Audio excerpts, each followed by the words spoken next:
back to another episode of Rock M Reacts. It's been a while since we've done one of these after a football game, but we had a spring football game today at Faroe Field. And it was, for the most part, a regular game, no live tackling, running clock. It was very low scoring. We saw some mix and match offensive lines going up against, some very talented defensive linemen, especially the transfers that have come in really shine today. But we saw some good things on both sides of the ball.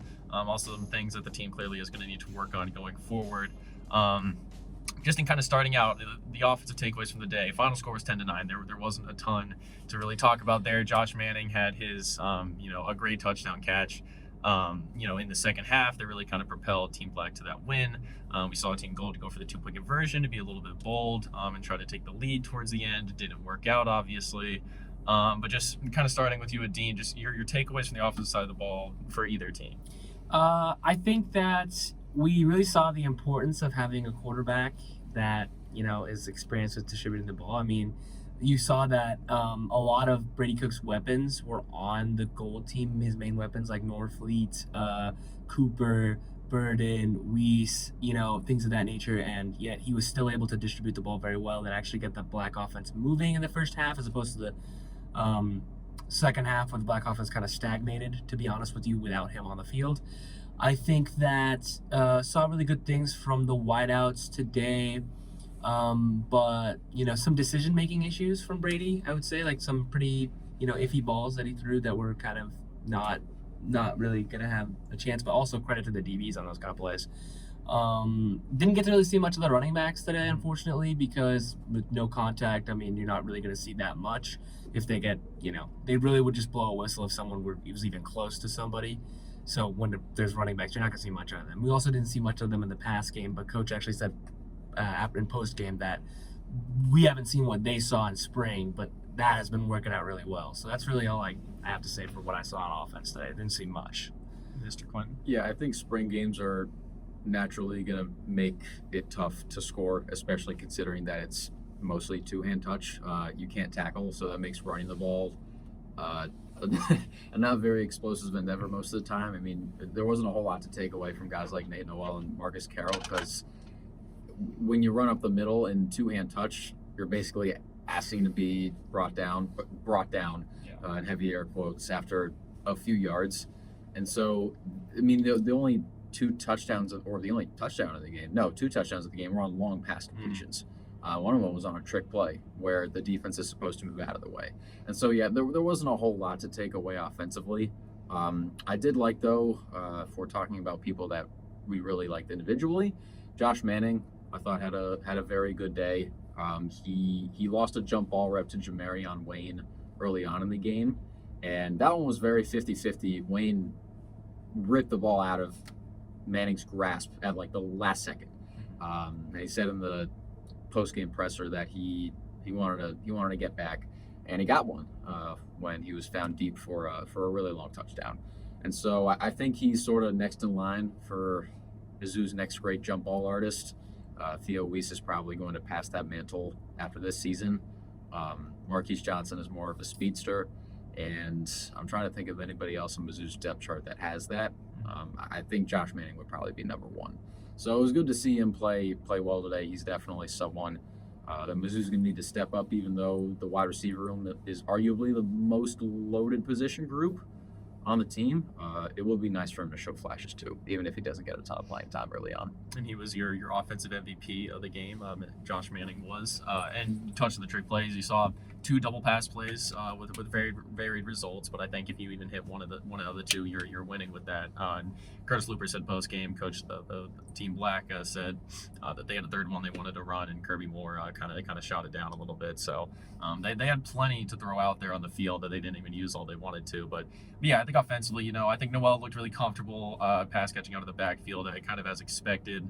Outside that, you didn't see a ton from the running backs, but I did love, and we'll touch on just more of the secondary as well, but the battles between that wide receiver core and the secondary are just high level, really. The cliche iron sharpens iron is thrown around a lot, but it is very true in this instance, I do believe. And I think, those two units are really talk a lot about, is there going to be drop off in the secondary? I really think this wide receiver group is training them to prevent that from happening. So, and flipping it over, defensive side of the ball, they really dominated the day. We saw a lot of transfers flash. I'll go ahead and start by saying the defensive lines. I think we'll touch a lot in the second. The defensive lines, very disruptive against some offensive lines that were patchwork for sure, not what you normally see from them. But Chris McClellan, I thought, really flashed as well. You saw Firestone get a sack. Joe Moore, I believe, got one as well.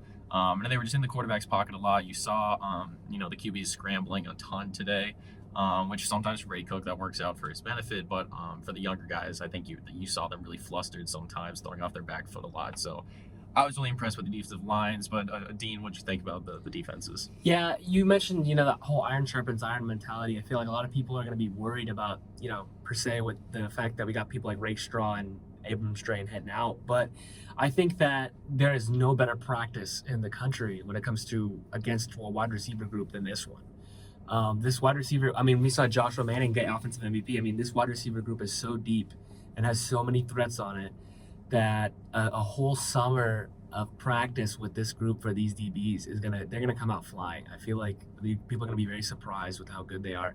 Toriano Pride today was absolutely fantastic. He was jawing with players. He was really competitive out there in the spring game. He was playing it like it was, a college football playoff game. He was playing really well. He went up had a really nice interception. He's got really good ball skills in the air as a defensive back. I really liked what I saw from him. I think he's going to be an X factor for the Tigers on defense. As far as everyone else, like Parker said, the defensive line was fantastic. McClellan was really disruptive. I saw him in the backfield a ton. Now, does that have to be attributed to the fact that, an offensive line is really built on chemistry and playing together? Yes. But is that still encouraging to see? Yes. Is someone I really wanted to see more of today, though, that I really didn't hear his name that much, was Zion Young. But I think that if he keeps on developing over the summer, we could see him be a really big contributor. But yeah, from the defensive side of the ball, I thought it was really good. I think it's really hard to differentiate whether it was the offense not really clicking or was it the defense really clicking, but I think the defense felt really good about the way they played today. Caleb Flagg really showed out really well. But yeah, I'll just pass it on to Quentin. Yeah, I was going to talk a little bit about Caleb Flagg. He was named the defensive MVP today. He had a big interception late. It was one of those throws where I'm blanking on who the quarterback was that threw it. I can't remember if it was Glover or Brown or Blood. I think it was Glover. It was Glover. It was one of those throws where if I were the quarterback, the second I would have released the ball, I would have realized it wasn't a great throw, because as he was about to throw it, the receiver looked open. But the second he released it, Flagg was closing in on it, and he got a pick. And I did appreciate after each interception, these kinds of games, it's not much, but they do show you a little bit of how connected a team is. And it was very apparent, especially on the defensive side of the ball, when they came away with a couple of takeaways. Everybody would run to the end zone, or everybody would pile on the person that had just made the play. And the same went for when Flagg pulled off the interception, and that was very encouraging to see. Yeah, we also saw on the same note, we saw a lot of kind of friendly back and forth and banter between the two sides. I saw multiple times Marquise Johnson, who was having to carry a pretty heavy load for Team Black, just with Weiss and Burden and Mookie all on the other side of the ball. Marquise was getting kind of hounded by the gold sideline throughout the game whenever he'd come by. Players whenever he'd, get missed on a pass, or, maybe he would get locked up. Theo Weiss was in his ear, which, one may look at it and be like, why are you trash talking your own player? That's part of, a spring game where you've got something on the line. Like, I believe it was the head coach of the team getting in the cold bath, or it was the whole team entirely. I'm not exactly sure on what the consequences were of losing today, but it was something along those lines.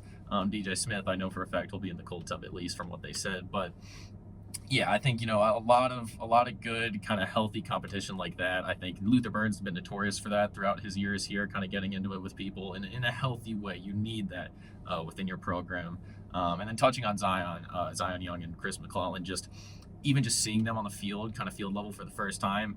Zion Young is just a freak of nature in terms of how he is built and how long he is and how tall he is. And I just think there's no way, if he continues to progress, that he doesn't make an impact on this team this season, just because he's built like, the dream, NFL defensive end, essentially, with that reach.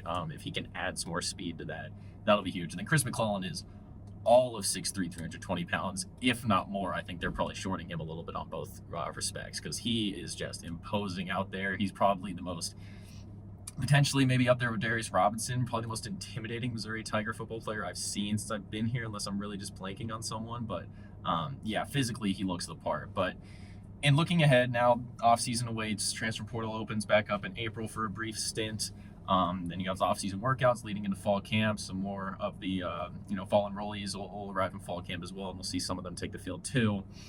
And looking ahead, just kind of from what went down today, what are y'all thinking team might need to improve on? Look in the transfer portal for some guys. What are you really confident in heading into the season, even at this point, and kind of how do you potentially see this team maybe changing or developing between now and when fall camp kicks off? I think that if you want to pinpoint on something they need to look for that was a big asset to them last year, it's kicking.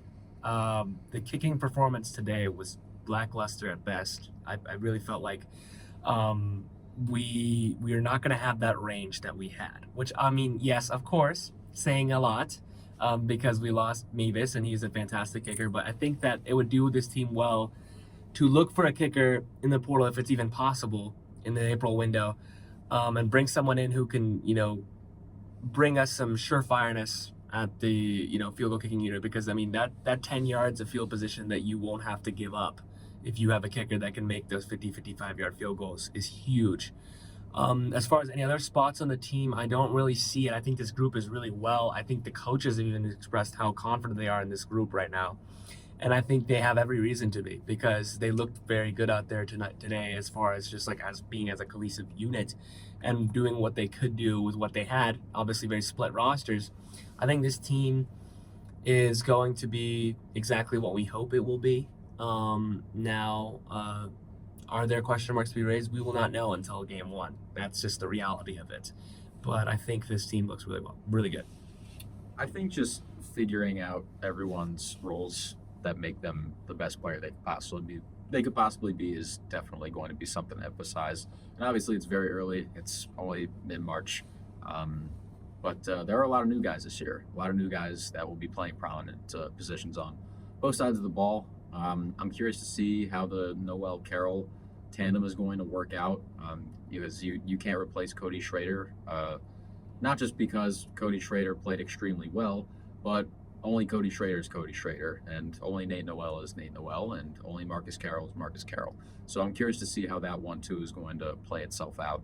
And then defensively with a new system and, again, a lot of incoming transfers and a lot of guys departing, especially in the defensive back room. But then again, there are a lot of young guys that were here last year and showed flashes. And so I think it's going to take some time for that to happen. But I'm curious to monitor the development of that, because this year's team, it will look different. How different, I'm not sure, but it will look different to an extent. And I think on a similar vein to that, something I've been asking about throughout spring and then also interested to see how it plays on the fall is you lose so many big voices on the defensive side of the ball, like Darius Robinson, that trio of defensive tackles, and then the cornerback duo, obviously. Who's going to step up, be that next vocal leader for this unit? You've heard things, the safety room, which is very experienced, Joseph Charleston, Dalen Carnell kind of leading that charge as well. But, which of these transfers are going to step up and be a big-time voice? Are Chuck Hicks and Newsom now that this is their job, this is going to be their defense to kind of run from that linebacker spot, are they going to really be able to step up and be vocal leaders? That's something I'm keeping an eye out for.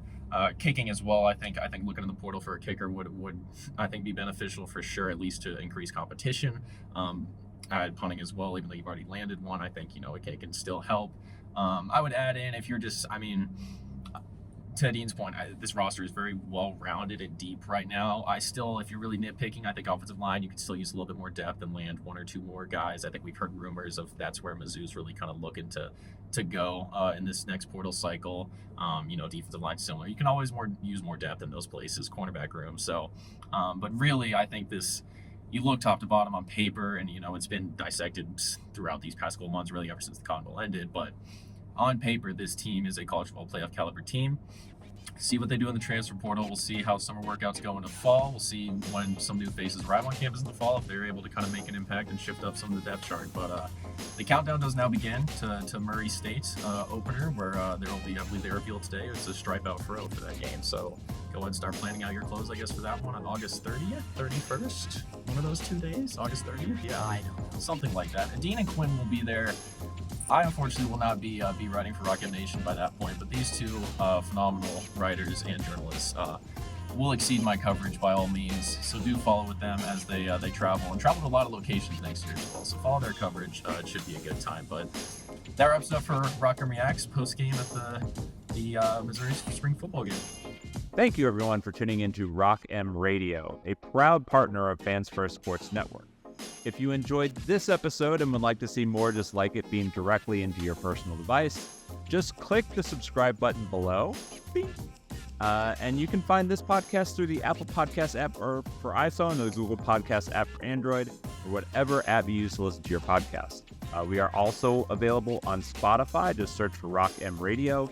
And if you like other sports, Fans First Sports Network is a podcast network that has coverage of all other teams, Major League Baseball, MLS, NFL, whatever you want to listen and read about. It is a great network full of really fantastic podcasts. So look them up and subscribe to any and all of those podcasts. Rock M Radio will be back with more episodes coming soon. Thanks.